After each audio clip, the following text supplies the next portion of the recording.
আসসালামু আলাইকুম। কেমন আছেন সবাই? আশা করি সবাই ভালো আছেন, সুস্থ আছেন। আমরাও আল্লাহর রহমতে ভালো আছি। সবাইকে জানাচ্ছি পবিত্র ঈদুল আজহার শুভেচ্ছা। তো এটা হচ্ছে আজকে সকালের যখন নামাজ পড়তে যাবে সব বাচ্চা-কাচ্চা রেডি হচ্ছে গোসল-টোসল করে তাওয়াফ আর তাহিম ঘুম থেকে উঠে গোসল করে রেডি হয়ে এই যে এখন যাচ্ছে নামাজ পড়তে। তাওয়াফ তো পাঞ্জাবি পরে একটু আনইজি ফিল করতেছে, মানে এরকম পাঞ্জাবি, পায়জামা, টুপি আর আসলে অনেক সকাল, সকাল ঘুম থেকে উঠছে। তো আর এদিকে আমার মানে আ জামাইও রেডি হয়ে গেছে। তো সবাই রেডি হয়ে গেছে। এই যে তাওয়াফ দাঁড়ায় আছে, ওই যে আমার বাবা যাচ্ছে। তো ও বাবাকে বারবার ডাকতেছে, "নানু ভাই, নানু ভাই তুমি আমাকে নিয়ে যাও।" কিন্তু আমি বাবাকে বলতেছিলাম, "বাবা তুমি আগেই যাও, ওরা যে ওদের বাবাদের সাথে যাক।" তো এটা তাহিম, তাওয়াফ, তাহিম ওদেরকে আমি দুজনকে ২ টা জায়নামাজ দিয়ে দিয়েছি। ওরা সুন্দর জায়নামাজ নিয়ে মাশাআল্লাহ নামাজ পড়তে যাচ্ছে। সবাই একটু মাশাআল্লাহ বলে দিবেন বাচ্চাগুলোর জন্য। কারণ যে আমি সবসময় বলি যে সবাই সবার বাচ্চাকে সুন্দর চোখে দেখবেন, সুন্দরভাবে দেখবেন, তাদেরকে সুন্দরভাবে আ আ মাশাআল্লাহ বলে দিবেন, যাতে বাচ্চাগুলো সুন্দর থাকে, ভালো থাকে। আর এই যে নামাজ পড়তে যাওয়ার শিক্ষাটা, এটা ওরা ছোটবেলা থেকেই যেন সব বাচ্চারাই যেন পায়, সব বাচ্চারাই যেন আল্লাহর অশেষ রহমতে বাবার সাথে, দাদার সাথে, নানার সাথে, মামা, চাচা যার সাথেই হোক না কেন সুন্দর ঈদের নামাজ পড়তে যাওয়ার তৌফিক অর্জন করে। কারণ পরিবারের সাথে ঈদ কাটানোর এই ইয়াটা পায়।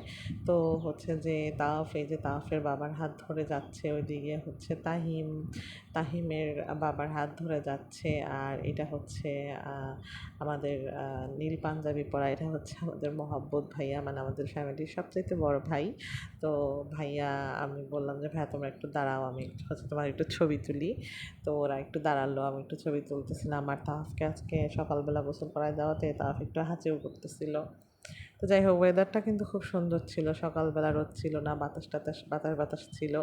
তো যেহেতু নামাজে দেরি হয়ে যাচ্ছিল, ওরা খুব তাড়াহুড়া করে নামাজে চলে গেছে। আরও অনেক মানুষজন নামাজে যাচ্ছে। আমাদের এই রাস্তাটা দিয়েই যে আমাদের ঈদগাহ মাঠে যেতে হয়। তো এরপরে ওই যে নামাজ পড়তে ওরা দূরে চলে যাচ্ছে, আমি দেখতেছিলাম। এখানে এই ইয়াটার ভিতরে আর এদিকে আমাদের বাসায় রান্না-বান্না, মানে যেহেতু আমাদের বাসা একটু মেসি, কারণ আমাদের বাসার নতুন কাজ কেবল কমপ্লিট হয়েছে। তো একটু রান্নাবান্না, গত রাত্রে ভাবি রান্নাবান্না করে নাই। আজকে সকালবেলা ঘুম থেকে উঠেই যে ভাবি পায়েসটা হয়ে গেছে, ভাবির পায়েস রান্না করেছে, সেমাই রান্না করেছে।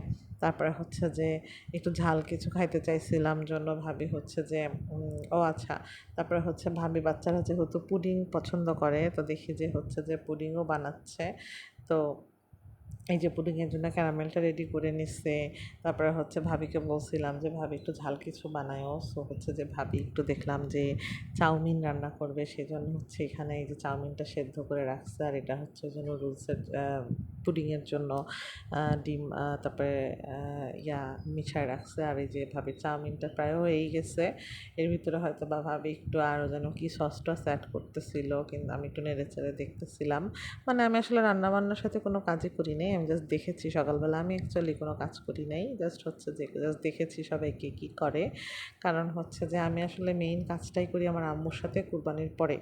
তো এই যে নামাজ শেষ হয়ে গেছে, আর ওই যে আবার ওরা আসতেছে, আর এই যে আমার রিয়াদ ভাইয়া চলে এসেছে। ওকেই মিস করতেছিলাম যে কী ব্যাপার, সকালবেলা তুই যখন নামাজ পড়তে গেলি তোকে দেখলাম না। তো পরে ও বলল যে, "আপু আমি তো একটু আগেই গেছিলাম, মাঠে একটু কাজ ছিল।" যেহেতু যে মাঠের সম্পূর্ণ দায়িত্বটাই আমাদের ফ্যামিলির উপরে থাকে। সো যে ওই একটা স্মাইল দিয়েও চলে গেল। এই যে হাবিব আর তাওয়াফ নামাজ পড়ে এসেছে। আর তাওয়াফ এসে আমার কাছে কী নিয়ে যেন যে নালিশ করতেছিল। তো যাই হোক, ওর তো নালিশের শেষ নাই। আজকের নালিশের বিষয়বস্তু সে মাঠে যেয়ে তার নানু ভাইকে যে পায় নাই, পাচ্ছিল না ফার্স্টে, সেজন্য সে একটু কান্না করে দিছে। এগুলোই সে আমাকে বলতেছিল। তো ওই যে আসতেছে আরও অনেকে মানুষজন, সবাই নামাজ পড়ে, যেটা বললাম আর কি, যে যেহেতু ঈদগাহে এদিক দিয়েই যেতে হয়, আমাদের বাসার সামনের রাস্তা দিয়েই যে তাহিম বাবুটা চলে আসছে।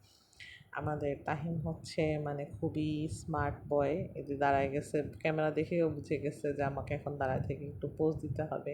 আর এই যে কোরবানির ঈদ যেহেতু সবাই কোরবানি করার জন্য প্রিপারেশনস নিচ্ছে, এই যে পেছনে আমার আরেক ভাই গ্রুপ আসতেছে। এই যে এইটা হচ্ছে যে রিজন, ওকে আমি বলতেছি যে কিরে তুই এমন মানে চটচট করে চলে যাচ্ছিস, কী ব্যাপার, একটু হচ্ছে দাঁড়া, তোকে একটু মানে ফেমাস বানাই দেই। তো একটু দাঁড়ালো, একটু পোজ নিল দুলা ভাইয়ের সাথে। তো এই হচ্ছে অবস্থা। তো আমি হচ্ছে যে গতকাল সবাইকেই বলেছিলাম যে তোরা কেউ প্লিজ দামি স্যান্ডেল পরে হচ্ছে নামাজ পড়তে যাবি না, দেখা যাবে স্যান্ডেলের চিন্তায় তোদের আর হচ্ছে যে নামাজই হচ্ছে না। আর এখানে আমার আর এক চাচা এসে তাহিমের হাতে ছুরি ধরায় দিছে আর কি, যে দেখো চলো গরু কোরবানি দিব। তো ওরা তো আসলে গরু কোরবানি করা বুঝেও না যে আসলে কোরবানি জিনিসটা কি। আর আমরা আসলে ওদেরকে এখন পর্যন্ত তাহিম কাউকেই আমরা জিনিসটা দেখাই নাই আর কি। আমার নিজেরও ভয় লাগে, আর হচ্ছে যে ভয়ের চাইতে কষ্টটাই বেশি লাগে। আর ওরা যেহেতু একদমই ছোট, আমি জানি না ওদের উপরে কি ইমপ্রেশন পড়বে, সো দ্যাট আমি এখনও ওদেরকে এই জিনিসটা দেখাই নাই। তো এখানে হচ্ছে যে আমার আর এক ভাই আসতেছে, রোকন। তো ওকে আমি বললাম যে হচ্ছে যে কী রে চলে যাইতেছিস, হচ্ছে যে দেখাও করিস না। তারপরে এই যে সে খোলাখুলি করতেছে। তো বেসিক্যালি যেটা হয় আর কি, ঈদের দিন সকালবেলা এইখানে তোফা নাই, কারণ এটা পুরাই নামাজ পড়তে যাওয়া আসারের মধ্যেকার ভিডিও। ওদেরকে বলেছি, তাহিমকে বলেছি কোলাকুলি করো, আর দেখেন কি অবস্থা, কোলাকুলি করতে পারতেছে না।